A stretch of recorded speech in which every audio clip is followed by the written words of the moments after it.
जब भी आप अगर अपने घर का काम करवा रहे हैं तब आपको 2-3 ऐसी चीजें हैं जिनका ध्यान रखना है। खास तौर पर लोग ये गलती करते हैं, जैसे कि अगर मान लीजिए फर्स्ट फ्लोर है, फर्स्ट फ्लोर अगर आपका बन रहा है तो सबसे पहले तो आप यहाँ पर ये चीज देखिए कि ये फ्लोर है, इस पर टाइल्स लगना है। तो हम यहाँ से टाइल्स का जो मार्जिन है वो अप रखें, मतलब ये नीचे आपका लगभग 1 ईंट के आसपास यानी 3 इंच के आसपास आप टाइल्स का मार्जिन प्लस रखिए। इसी के साथ साथ जब आप 3 इंच का मार्जिन प्लस रखेंगे तो आपका जो डोर फ्रेम है, डोर फ्रेम भी आपका यहां से लगभग 3 इंच के आसपास अप होना चाहिए, जिससे यहां पर अगर टाइल्स लगती है तो डोर फ्रेम आपका ना दबे और छोटा ना हो। इसके साथ दूसरी बात यह है कि अगर मान लीजिए आप विंडो लगा रहे हैं तो यहां पर देखिए आप, अगर आपकी विंडो लग रही है तो विंडो में आपको एक चीज ध्यान रखना है कि जो सिल लेवल है उसे प्रॉपर प्रोवाइड करना है।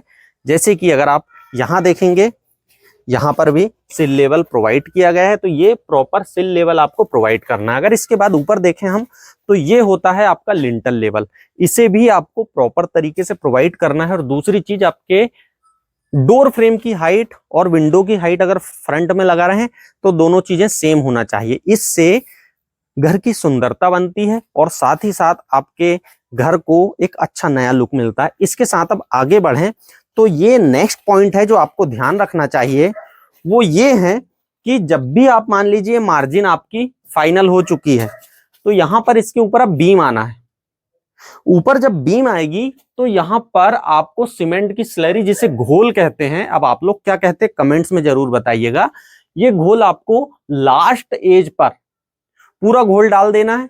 अगर आप यहां पर घोल डाल देते हैं तो इसके ऊपर अब आपका क्या आ जाएगा, पूरा बीम आ जाएगा। मैंने इससे पहले एक वीडियो में बताया था कि सीपेज क्यों होता है। ये जो ज्वाइंट है, अगर बीम आपकी पहले और फिर ईंट रखेंगे तो ये ज्वाइंट प्रॉपर नहीं बनेगा। इसके बारे में मैं आपको एक वीडियो में बताया था, इससे पहले नहीं देखे हैं तो आप वो फ्रेम स्ट्रक्चर वाला जाके वीडियो देखिए। और आउटर आपको पहले उठाना है, कॉलम पहले कर दिए, फिर आउटर आपका गया और उसके बाद इसके ऊपर बीम आ जाएगी। तो बीम के पहले यहां पर सीमेंट का घोल जरूर पिलाए। ये हुई आपकी बात।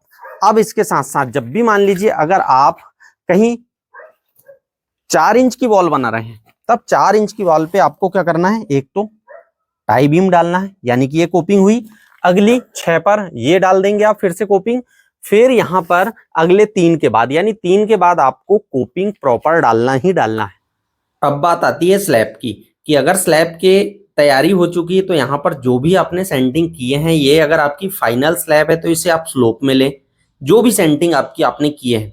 इसके साथ साथ यहाँ पर जो आप टेप लगाए हैं इनका गैप्स में जरूर यूज करें, जो आपके पूरे पूरे प्रॉपर टेप कवर करे कि जिससे स्लरी नीचे ना जाए। इसके बाद आप बीम जो बांध रहे हैं, बीम को प्रॉपर तरीके से बांधना है आपको एज पर स्ट्रक्चर ड्राइंग, कि आपके यहाँ पर कितनी बीम में कितनी रॉड आ रही, कितनी दूरी पर आ रही हैं, और उसके साथ साथ बीम कहाँ पर आ रही है, इसके हिसाब से ही बीम को आप पहले बांधें। फिर बीम के बाद स्लैब का लोहा बांधने का नंबर आता है। अब स्लैब का जब लोहा बांध रहे हैं तो आपको according to 1 way slab, 2 way slab ये बांधना है। बहुत सारे वीडियो में ये सारी बातें कर चुका हूं मैं। अगर आपका जिगजैग जीना है यानी स्टेयर केस है तो उसे भी आप उससे ज्वाइंट करें और इलेक्ट्रिक की प्रॉपर आप ड्राइंग यहाँ पर कर दें। अब यहाँ आपका काम हो चुका है कि आपकी जो स्लैब है इसका लोहा सेंडिंग सब तैयार है। जब स्लैब की कास्टिंग कर रहे हैं तब आप यहाँ पर इतना ध्यान दें कि आप हमें यहाँ पर एक अच्छा मटेरियल प्रोवाइड करें। धूप में है अगर आप तो उस तरीके से प्रोसेस करें, वर्किंग कैसे करना है। और ये कुछ बेसिक सी चीजें हैं, अगर आप ध्यान रखते हैं तो आई होप आपके घर को एक अच्छा नया लुक भी मिलेगा और आपका घर खराब भी नहीं होगा। वीडियो अगर आपको अच्छा लगे तो लाइक, शेयर और सब्सक्राइब करना ना भूलिएगा। थैंक यू, शुक्रिया।